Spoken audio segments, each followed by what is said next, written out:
but it's absolutely necessary.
But it's absolutely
Downtown Partnership of Baltimore's 2020 annual meeting.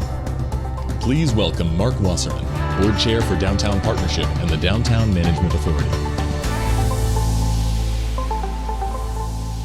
Good evening, everyone. On behalf of the Board of Directors of Downtown Partnership and the Downtown Management Authority, welcome to our 2020 annual meeting. My name is Mark Wasserman, and in July, after a long tenure on the Board of Directors, it was my honor to be elected as chair. This was one of many changes made throughout the organization over the past year. Allow me to thank my colleagues on the board for their vision and dedication. It is a pleasure to work with each of you. We have some challenges ahead, to be sure, but if the past is any prelude, I'm confident we will overcome whatever the next year throws our way. I also want to thank Councilman Costello, with whom we have had a strong working relationship, and congratulate Mayor-elect Scott. Mr. Mayor-elect, you're in the middle of your transition, and I know how hectic but incredibly important time is. We deeply appreciate that you made it a priority to be with us and look forward to working with your administration in the months and years ahead. I've spent a career in public service, and from my experience, the mark of a good organization is how does it respond to change. By that measure, Downtown Partnership met the gold standard over the past 12 months. It started with the departure of Kirby Fowler, who successfully led the organization for 15 years. Kirby, on behalf of our organizations and their boards, thank you for your leadership, passion, and stewardship.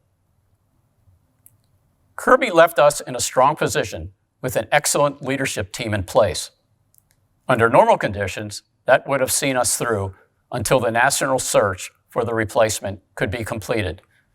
But COVID changed everything. Given those unique circumstances, my colleagues and I asked our chair, Shelonda, to step into the vacuum as interim president. She was running a company of her own at the time, so this was a big commitment. From getting our teams deemed essential and back out on the streets to leading the Downtown Management Authority through its budgeting process and co-chairing Mayor Young's Small Business Recovery Task Force, Shelonda performed tremendously.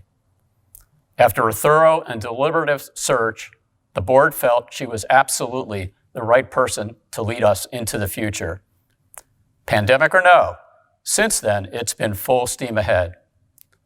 In terms of governance, this summer, the board finished a modernization process. The first step was the creation of vice chair positions that are now held by Jeff Clary of Grander Capital Partners and Zed Smith of the Cordish Companies. We also voted to expand the size of the executive committee by 2 members and restructure the meeting schedule to increase engagement and accountability. Our goal is not simply to get through this challenging period. We took the opportunity to reevaluate and reprioritize how we do things. Shelonda will go into detail about our responses to the pandemic and the deliberative way we will move forward as an organization. But allow me to wrap on a note of enthusiasm. The world is evolving. We all feel the weight of change. The pandemic, the elections, the recession. It can be unsettling, but with change comes opportunity. We're looking forward to working with a new mayor, our new board members, and with you. I encourage everyone in the audience to get on board, be in touch, and part of the shared future. Join a committee, volunteer for our next neighborhood cleanup, sponsor an event, or simply follow us on social media to amplify what we're doing. Only together can we lead our downtown community through this generational shift and help soften its blow so that our businesses, theaters, museums, and economy make it through the pandemic and emerge ready for growth. Thank you for being part of the journey. Mayor-elect Brandon Scott. Good evening, Downtown Baltimore. It's my honor to join you at this event once again, albeit in my new capacity as the Mayor-elect of Baltimore City, and what a difference a year can make. By this time in 2021, I hope the COVID virus is in our rear view, our economy is on a full road to recovery, and that we are doing this event in person. I've joined you here tonight to celebrate Downtown Partnership and the hard work that Shelonda and her team do on behalf of our city. Looking through the annual report, the partnership is coming off a very strong year full of successes. I'm counting on them to keep the momentum going by helping my administration on a range of issues, from additional constituent services inside the Downtown Management Authority District to increasing the capacity of Black-owned businesses. Working together, my administration and the partnership will make each other better. That's what public-private partnerships do. There's a lot at stake, and just as COVID has hurt the business economy, it has also crushed city revenues. Downtown neighborhoods add up to barely 4% of our city's geography, but that small area generates 30% of Baltimore's total economic output in a normal year. The same neighborhoods have more than 43,000 residents who contribute 40% of the total tax income revenue for Baltimore. These figures tell us two important things: that downtown success is economically critical to the overall success of our city, and that we all need to do a better job of expanding downtown's opportunity into other parts of Baltimore. What makes this team so effective is their follow-through. They are active partners who aren't afraid to step into the fray and get things done and get their hands dirty. No issue is too small or too big for them to tackle. So I'm excited to start working together and can't wait to get started on that work. To everyone on the Downtown Partnership Board, thank you for the opportunity to speak with you tonight, and thank you for the great work that you do. I can't wait to work together to make Baltimore a better place. Baltimore City Councilman for the 11th District, Eric Costello.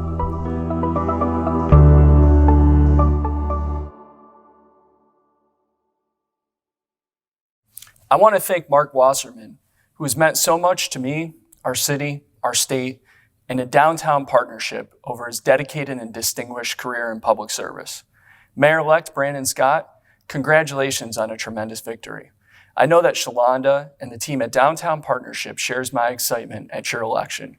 We look forward to a close collaboration as you transition in the mayor's office in implementing your vision for a safer, healthier, and more prosperous Baltimore City. I especially want to thank Shelonda, my co-chair on the Mayor's Small Business Recovery Task Force and co-host of the Downtown Download webinars.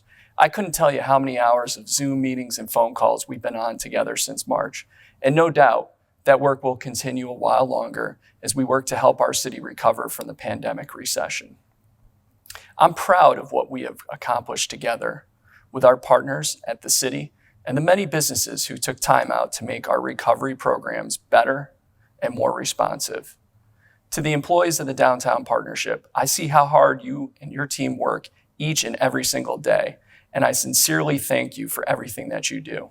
The 11th Council District, which I represent, is the most diverse socially, racially, and economically in the city. It has pockets of great prosperity and neighborhoods of great but unrealized promise. It's an honor to serve each of these neighborhoods every single day and to have an organization like the Downtown Partnership to rely on. Without the Downtown Partnership, there's no way that I could continue to do this work every single day. Thank you. President of the Downtown Partnership and Downtown Management Authority, Shelonda Stokes. Good evening, everyone. It's an honor to have so many of you with us for the 2020 annual meeting. I'd like to start off by thanking my board chair, Mark Wasserman, Councilman Costello, and Mayor-elect Scott for their leadership and kind words. Having these amazing partnerships are key to the successful future of our downtown. And Mayor-elect Scott, I'm excited about serving on your transition team and working with you to help make all of our city better. Just think, last year during this meeting, you were president of the city council, welcoming me as chair of the board of Downtown Partnership. What a difference a year makes. And this affair felt quite different, right? I mean, we were all packed in a cross-street market. Looking at pictures with my team, I freeze and think, whoa, I can't believe we were that close to other people and no one was wearing a mask. Personal networking was the core of many business events. And now after 9 months of COVID, it seems strange, not normal. I get asked a lot about this so-called new normal. But what people really want to know is, have the last 9 months damaged downtown's future? Will telework kill the office market? Can independent storefront retail survive? And look, I get it. Everyone worries whether restaurants and performance venues will make it. Maybe they've even read a thought piece by an academic who questions whether urban density is desirable like it once was. Don't be fooled by this 9-month narrative. Tonight, I'm here to tell you a different story. It's about resiliency and connectivity. It features ingenuity and empathy and intentionality. It's equitable. And best of all, it has a happy ending. Imagine with me, walking down vibrant streets, clean and pristine, with bustling crowds at all hours of the day and night. We round a corner and are surprised by a live performance or an unexpected alley in downtown Baltimore that's colorful and well lit, a destination-worthy pocket park. Hotels are full, concerts are sold out, galleries and museums spark creativity. Kids from across the city come downtown for a job, an internship, or just to meet friends. Can you see it?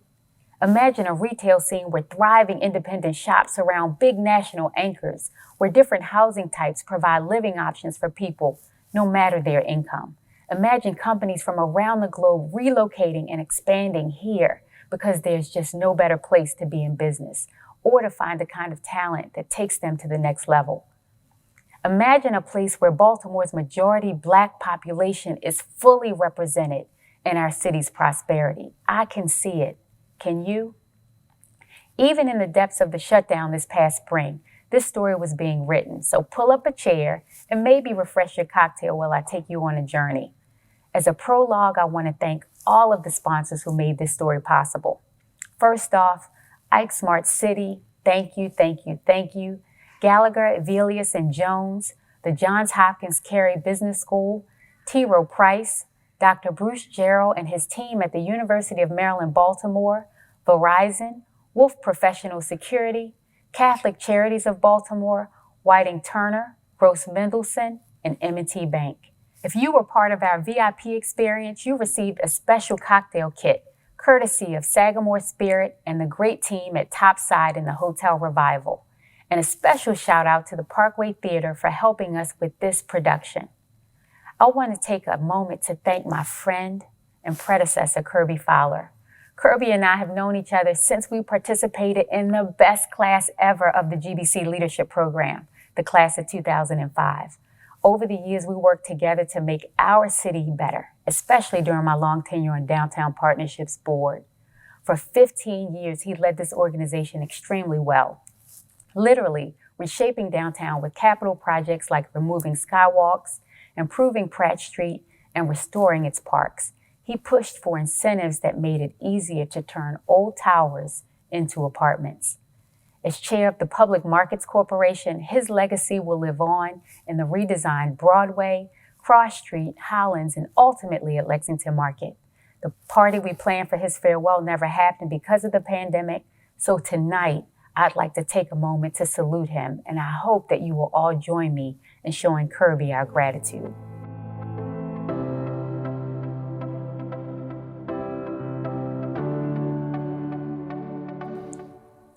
Now on to our story. It begins in late March when I started in an interim capacity in an organization where all of the team members were working from home.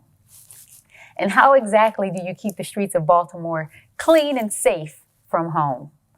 Early in the shutdown, it was difficult. Street corner cans weren't being emptied. Safety escorts were not present. Streets were largely empty. City crews were short-staffed and couldn't handle the normal workload.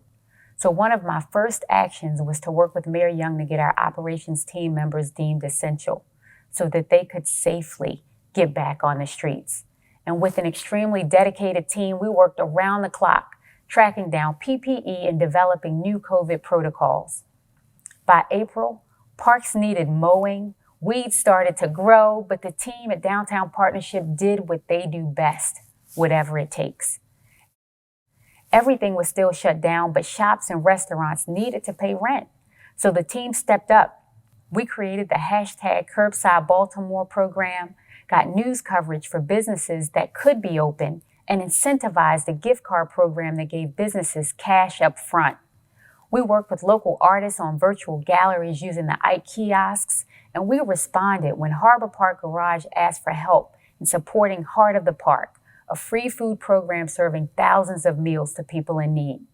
We approached uncertainty with data, creating a snapshot of what COVID could mean for our businesses and paired it with our State of Downtown report.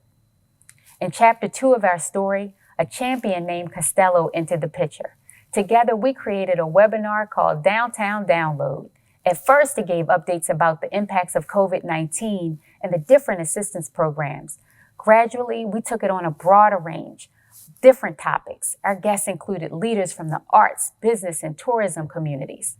Our webinars included discussions about the CARES Act with Senators Cardin and Van Hollen and Congressman Sarbanes, police reform with Commissioner Harrison, COVID guidelines with Health Commissioner Dr. DeRaza, the new school year with CEO Santelises, and restaurants and arts recovery with Senator Antonio Hayes and Delegate Brooke Learman. There were many others. In addition to co-hosting the webinar, Councilman Costello and I co-chaired Mayor Young's Small Business Recovery Task Force. We worked directly with business owners in the city on guidelines for everything from restaurant cleaning to outdoor dining and design for distancing.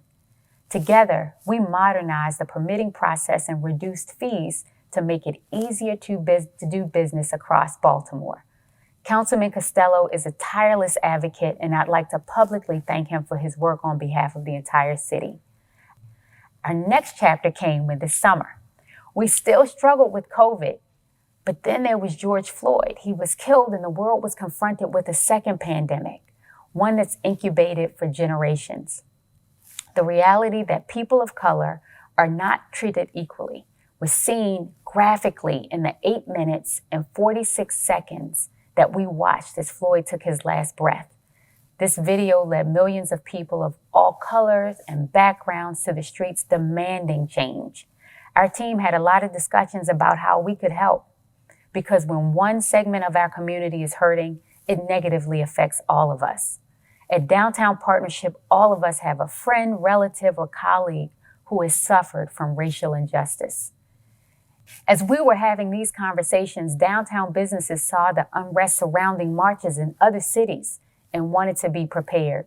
Some covered their storefronts as a precautionary measure, and we were happy to help. We also saw an opportunity for engagement, so we asked and received permission to paint positive messages on the plywood, messages that sparked peace and hope. The response was overwhelming.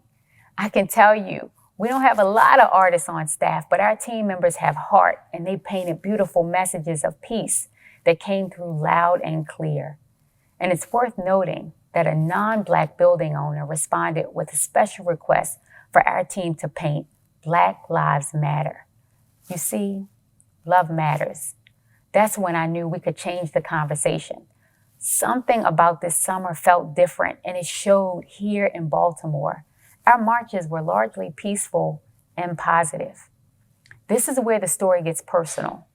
Many of you may know that I'm a child of Baltimore in every sense of the word. I lived in neighborhoods across the city. I got my first job at the age of 14 picking up litter at Harbor Place. I graduated from Poly and Morgan with an electrical engineering degree, worked for GE, Hewlett-Packard, and ultimately started an award-winning marketing agency that's still located right here in downtown. But my childhood, like too many others, was marred with violence. My father and his brothers died from something drug-related. My mother, my rock, made sure her children had a different future. She is my why for everything I do. To this day, I work hard to take care of her the way she took care of all of us. Coming from that background and having so many life experiences, the Harbor Place job, the electrical engineering degree, excelling at corporate America, becoming a successful Black woman entrepreneur, they all led me to this place at this moment, to this organization. As soon as I started, there was no looking back. In my first 100 days, I was laser focused on getting things done. That meant adjusting budgets based on COVID-related drops in revenue. And with the board leadership and team, I trimmed more than $425,000 from the organization while raising another $275,000. In this new role, I'm getting to know our community in a whole new way, especially when it comes to constituent services. In those first 100 days, I convened 35 stakeholder meetings, sat down with 12 new potential downtown tenants, and met with each of our partner organizations and community groups. The work was featured in 152 news stories, which helped promote dozens of downtown businesses. And as Mark Wasserman mentioned, the board was busy as well. They were reorganizing, electing him as chair, creating 2 vice chair positions that are held by Jeff Clary of Grander Capital Partners and Zed Smith of the Cordish Companies. And the executive team reorganized as well. With this new board structure in place, we began a strategic planning process to elevate where we were going as an organization. We needed to take stock of what we learned in 2020. I want us to be intentional about how we move forward. There are many heroes in this story, but 3 who exemplify what we're all about, and as an organization and as a community. They came back to work when most people were stuck at home. Like everyone, they were worried about COVID, but they saw what needed to be done, showed up for some of the hardest but most important jobs in downtown. Their positivity, perfectionism, and resourcefulness in the face of the challenges make them the best of the best. It gives me tremendous pleasure to introduce you to Downtown Partnership's Employees of the Year. These team members exemplify the character, work ethic, and dedication at the heart of everything we do. Congratulations to our 2020 Employees of the Year. Downtown Baltimore Guide Robert Archer. Clean Street Ambassador Randy Day. And Park Steward Austin Lockwood. Once again, Shelonda Stokes. Tonight, I stand before you, the new president, with a reconfigured board and the once-in-a-century challenge of COVID, to reintroduce you to this organization, Downtown Partnership of Baltimore, or DPOB for short. I'm also here to ask for your help. We're a nonprofit, but we make business growth possible. We provide grants and business assistance, but we're not BDC. We have our own trash truck and remove hundreds of tons of garbage from the streets, but we're not DPW. We've improved facades and stopped illegal dumping, but we're not in charge of code enforcement. We have highly trained safety personnel and supplement police deployments with extra security, but we're not BPD. We're many things, and at the core, we're partners working together with the city, DPW, GBC, BDC, MCMA, EAGB, and yes, even Waterfront Partnership in Midtown to make downtown Baltimore thrive. We were created as an add-on, not a replacement for private investment or public services. Somewhere that's gotten lost, maybe because we're good at what we do, or that we do so much people assume we can do everything, but that's not our role. For example, a member of our team saw a downtown resident walking their pet on a dog run that we installed, and when they didn't clean up after their pet, we asked if they could do the right thing using doggy bags that we provide in a nearby dispenser. And they said, well, that's Downtown Partnership's job. That's actually a true story. But sometimes it feels like a metaphor. So let's not think of DPOB as just the partnership. Starting right now, DPOB stands for all of us, the downtown partners, organizers, and businesses. We are all DPOB. That team that got so much done in the first part of our story, that wasn't the partnership working in a silo. It was DPOB. To the businesses that worked with the city agencies on the reopening, the volunteers who painted messages of love for Black Lives Matter, and everyone who bought directly from downtown merchants when you could have ordered off of Amazon, you are DPOB. Our award winners tonight, Councilman Costello, our new mayor-elect, they are all DPOB. It means we have each other's backs. If you're in the Downtown Management Authority district we service, the partnership will come by regularly to remove the litter. We'll provide a planter and install flowers. We'll remove graffiti from your first floor. We'll help with permitting or a whole range of other issues. In turn, we ask businesses and property owners to do their part. Take care of what's around your investment, not just what's inside. Sweep in the morning, put your trash out as scheduled. Shovel all the sidewalk around the building when it snows. When you do that, we're one step closer to the happy ending of our story. When you do that, you are DPOB. The partnership's finances are limited, but the need for our services is greater than ever. We'll meet that challenge with the back to basics approach, focusing on our core clean and safe programs, making them more efficient. We'll work harder and we'll work smarter. We have to. COVID has limited the number of people on any one shift, so we've changed deployment coverage into zones. That way we can increase staffing when and where it's needed most. We also gave our team new technology. Using scannable codes, they can make contactless business checks and create a record of exactly where and when the check was made. If someone finds a street light that's out, they make a note of it in the software and the service referral goes to the appropriate place. That's efficiency. When it comes to recovery, I ran a successful small business and know what it means to make payroll. For all the businesses out there, I get it and pledge to work with you every step of the way. Downtown entered COVID on a solid economic footing. People want to come back, and they will when they feel safe. There's a reason why Apple and Google and Amazon made big commitments to New York during the pandemic. It's because cities still matter as leaders of business and culture. And when it comes to healing, let me say Black Lives Matter didn't end with the marches. It started there. We will continue connecting available storefronts with Black-owned entrepreneurs. The virtual Black Business Friday we held this fall is a prelude to a brick-and-mortar holiday pop-up. Look for additional announcements in the coming weeks. And we will continue to help downtown companies and C-suites look more like the city population as a whole.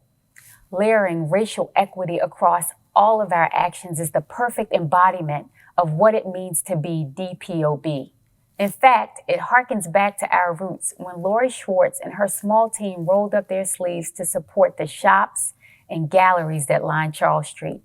The partnership team did what we still do now, whatever it takes. On that note, I want to end by recognizing all of my colleagues at the partnership. This is a special organization because of your talent and your dedication. Every day, I'm excited to come into the office and work alongside you, even from a distance. And to everyone who tuned in tonight, that goes for you too. We're rolling up our sleeves and we're ready to shape the future. Together, we are all DPOB. This year's Downtown Baltimore Award winners were selected from a long list of candidates. They are innovators, investors, and healers who succeeded in the face of incredible adversity. In a pre-recorded ceremony, each one was presented with an original work from artists featured during our Art of Baltimore campaign earlier this summer. Tonight, we're proud to introduce them to you. President's Award winner, the University of Maryland Medical System, accepted by Dr. Mohan Santha. On behalf of the 28,000 team members that make up the University of Maryland Medical System, I want to thank the Downtown Partnership for recognizing our organization for our response to this COVID-19 crisis. My hope is that through this crisis, we as a health system have demonstrated our foundational commitment to the city of Baltimore. Because as we know, while we serve this state, our heritage is as an anchor institution here in the city of Baltimore. When we think about our response to COVID-19, whether it is the way that we stood up community-based testing, or whether we improved the access to patients who came to us at the time of their most critical healthcare needs, or to the ways we've provided partnerships throughout the community to ensure that our communities have their needs met, from housing, from nutrition, to education, as we all collectively lean in to navigate this unprecedented challenge. So again, on behalf of all of the team members that make up the medical system, I want to thank the Downtown Partnership, and I want to reaffirm our continued commitment to the citizens of the city of Baltimore, for we live and we exist to ensure the health and well-being of our entire community. President's Award winner, Metropolitan Partnership, accepted by Carrie Ewer. I want to thank the Downtown Partnership for this acknowledgement. I've told Kirby and Shelonda many times If it weren't for their help and assistance and the city leaders, we wouldn't be here in Baltimore. But they've been wonderful to us, going way back to 1983 with the development of 250 West Pratt Street. In 2012, the development and redevelopment of 10 Light Street, 1 Light Street, Alex Brown Restaurant, and now today, we're here at the site of 300 West Redwood Street. And we're building this building for the use of graduate students at the University of Maryland. I believe it's the first COVID engineered building to enter the city, and we look forward to its continued success. Community Leadership Award winner, Hotel Revival. Accepted by Dante Johnson and Jason Bass. So first and foremost, thank you to the entire Downtown Partnership. It's been a great relationship that we at the hotel have had with the partnership. And I think as an organization who's kind of geographically on the outskirts, we still benefit a great deal from all of the work that you all do. We continue to draw inspiration from the city, from our team here at the hotel, and from the great work that organizations like the Downtown Partnership is doing. We look at really the downtown corridor as the thing that connects the greater community, which we tend to lean into, to our industry, which is tourism and hospitality, and I couldn't be prouder to be accepting this award. I think this is a great example of how Downtown Partnership just has the vision and the insight to know that we're all a part of the greater whole. And I could say the same thing about Hotel Revival. Dante has been a visionary in his space and sees like where this city can go, all the potential in it, and also how this hotel can play a role. And I think it's amazing that Dante had the vision here to demonstrate how a hotel can be more than just rooms, food, and drinks, right? It can actually be a vital member of a community and give back and create an impact, which I think is indicative of the word partnership and Downtown Partnership. So again, I'd like to humbly thank you guys as well as Dante, Hotel Revival, for allowing us to do a little bit of good in Baltimore. Revitalization Award winner, Vitruvius. Accepted by Christopher Janian. Thank you, Downtown Partnership, for awarding us the Revitalization Award for our work in the Bromo Arts District. And thank you for all of the support that you provide to downtown businesses, residents, and visitors. So I've been involved in the Bromo for about 7 years as the board chair of Maryland Art Place, and I've always seen this as the future cultural and creative center of Baltimore. And because it used to be the most vibrant commercial and shopping district in the city up until almost the late 1900s, it still has the presence of some amazing architecture and the feel of a European-style neighborhood. Now, many of the buildings are vacant and the neighborhood has been overlooked for a long time, but we have the opportunity to completely reinvent Baltimore's downtown arts district. All it needs is a collective of developers, small businesses, residents, artists, and innovators working together to create and renew what has the potential to be the coolest neighborhood in the city. Thankfully, this has already started, and there are some really great people involved in creating thoughtful and inclusive development projects all around the neighborhood. Vitruvius' goal is to help define what urban redevelopment can and should look like in a downtown neighborhood by creating a fun, innovative, 15-minute neighborhood that will help retain and attract more innovation-focused individuals and help spur the next round of impactful startups born in Baltimore. So if anyone out there wants to be a part of this movement, I'd love to sit down and discuss how to get involved. Thanks again to Downtown Partnership for all you do for the city and this award. Clean and Green Award winner, Southern Management. Accepted by Suzanne Hillman.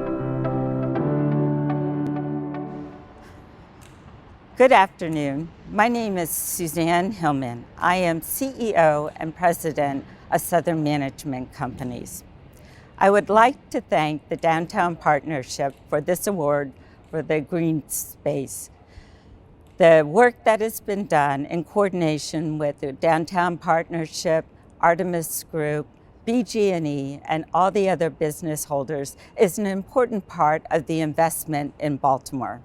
Southern Management Companies is a long-term investor in downtown Baltimore. We believe in this city. We are here as part of the community and we are deeply invested. So in closing, I would like to say thank you to the Downtown Partnership, to Shelonda Stokes and her great leadership. We are looking forward to the future and working together. This is a great city and a great place to live. Come visit us. Thank you. Innovation Award. Fearless. Accepted by Dalali Jarasa. First of all, I just want to thank Shelonda Stokes, the entire Downtown Partnership family for this awesome award. We're really humbled. We certainly don't do this for awards, but appreciate the honor and appreciate the recognition. My journey to Baltimore began a little under 10 years ago, and we came here as an experiment. It was meant to be 1 to 2 years, and then we were going to leave, but really fell in love with the authenticity of this place. Just enjoyed how real it was. Fell in love with the opportunities that existed here within Baltimore, and we fell in love with the ability just to impact. And we really care about impact here at Fearless in general. A couple years later, we ended up moving our business here, and we literally would not be here without Downtown Partnership.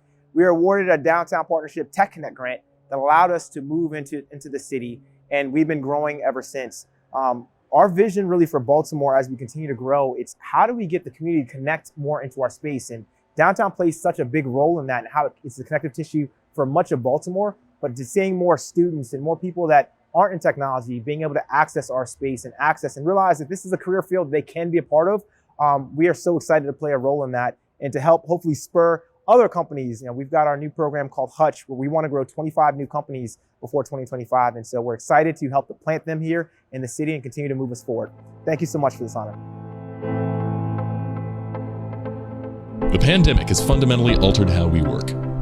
Here, with a perspective on what this will mean for downtown office districts, is our first keynote speaker of the evening, President of BOMA International, Henry Chamberlain.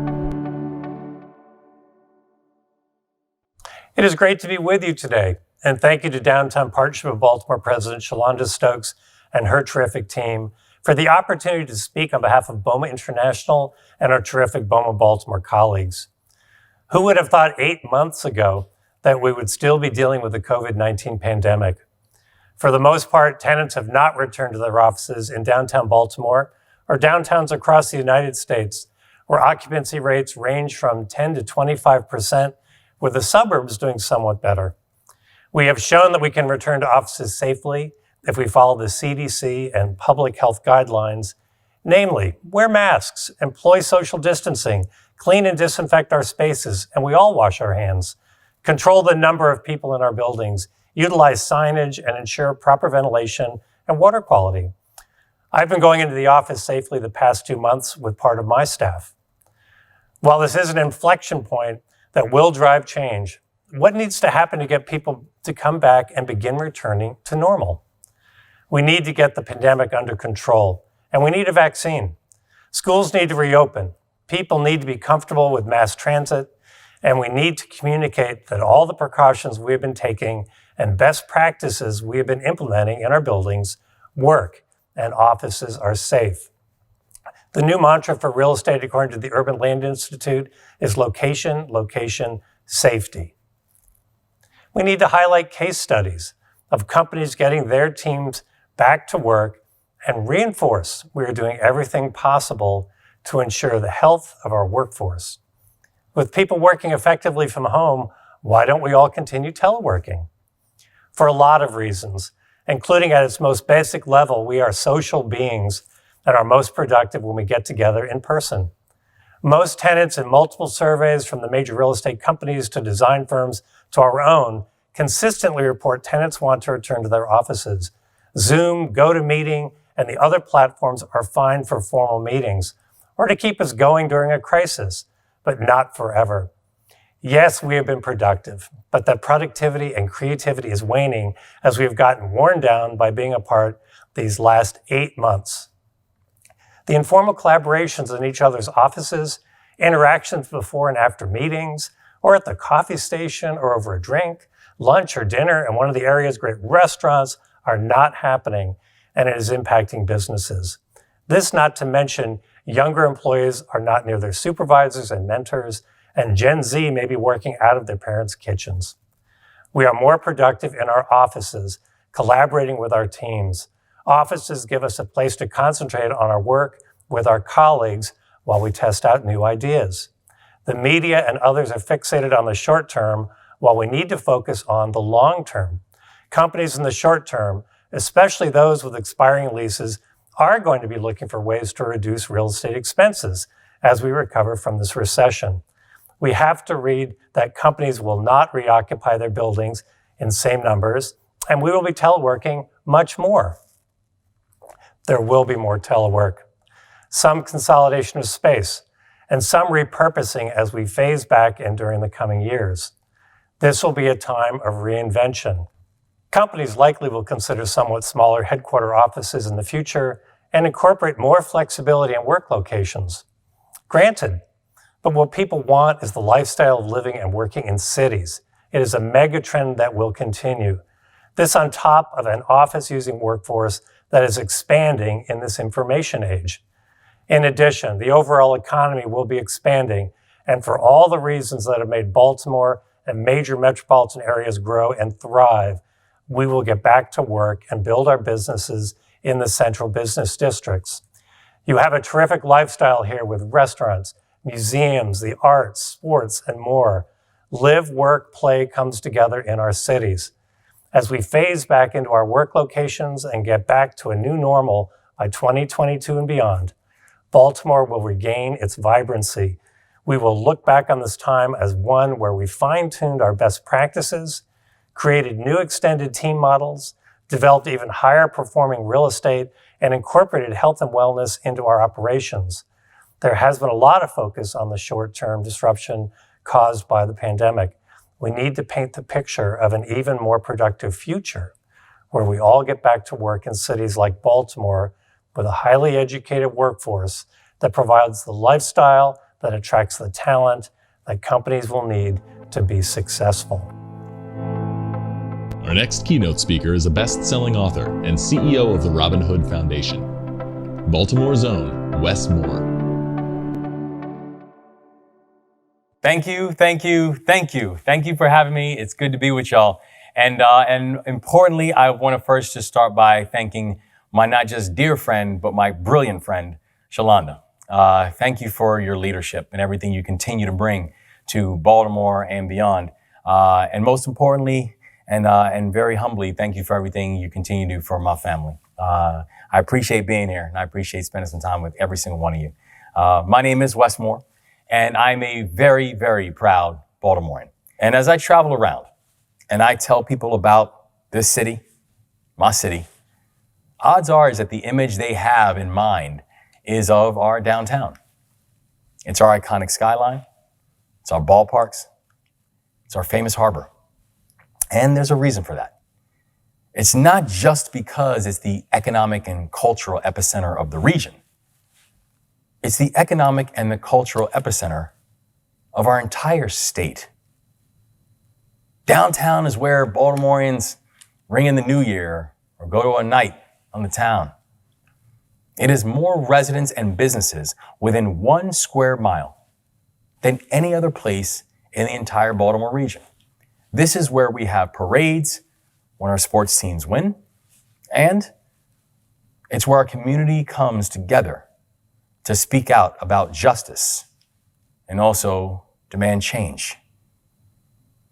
Downtowns are where people from different backgrounds engage each other, push each other's boundaries. In business, medicine, in the arts, it's where we make history. The coming together of so many different pieces is ultimately what makes us stronger as a city, and also what makes us stronger as a state and as a country. A place like this is worthy of our attention, and frankly, it's worthy of our support. You know, it's interesting. I remember when I was first approached by Robin Hood to come be their CEO. And one of the first things I thought about was the fact that Robin Hood was a New York-based foundation. So the first thing I told them was that I don't think this is going to work for me. And they said, why? And I said, well, there's a few different reasons why. One, I told them, I said, I've been naturally skeptical of the role of philanthropy before. And they said, no, we've We've done our homework and our diligence and we've seen it. It's all over the internet. I said, well, there's more. And he said, what's that? And I said, I'm not leaving Baltimore. This is where I want to be. This is where I'm raising my family. This is home for me. And for these past years, I've just been commuting back and forth. Commuting back and forth because this is a place that I proudly then, I proudly now, and I proudly forever will call home. And when I think about what's happened over this past year, over these past years for Baltimore, but specifically where we've watched these twin crises show up at our doorstep. The crises of a virus that has had absolutely devastating economic and health implications on our communities. And also the crisis of faith and trust and a racial reckoning, where we watch the name Mr. George Floyd being added to a much longer lineage of names, to include many names here from Baltimore.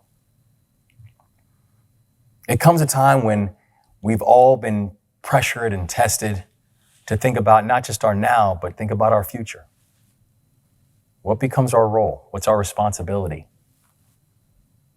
Who and where will we invest our time and our energy and our resources? I'm proud of the fact that each and every one of you, each and every one of us, you have not allowed hard times move our attention away from what makes us so special. It's the people. It's the energy. It's the commitment. It's the stickiness that makes us proud to call Baltimore home. It's understanding the fact that we have a city that's worth fighting for, that we have neighbors who are worth fighting for, that we have greater assets than any other of our regional partners, and there is not a single place anywhere around that would not trade what they have in terms of natural gifts for what we have in terms of natural gifts. We are the bellwether. And most importantly, we're a place of wonder and a place where each and every one of us have a chance to actually grab the pen and to tell the future of this city and this region. Your involvement, your commitment, your push, your advocacy, your cajoling, your love, your fight, your frustrations, all of it. It's what makes us special. It's what makes us Baltimoreans. The fact that we have never seen a fight that we won't engage in, and that we have never seen a point of promise that we won't try to lift up with everything we've got. This city, our city, is worth our attention. This city, our city, it's worth our fight. And I'm grateful for each and every one of you that makes this city worth fighting for.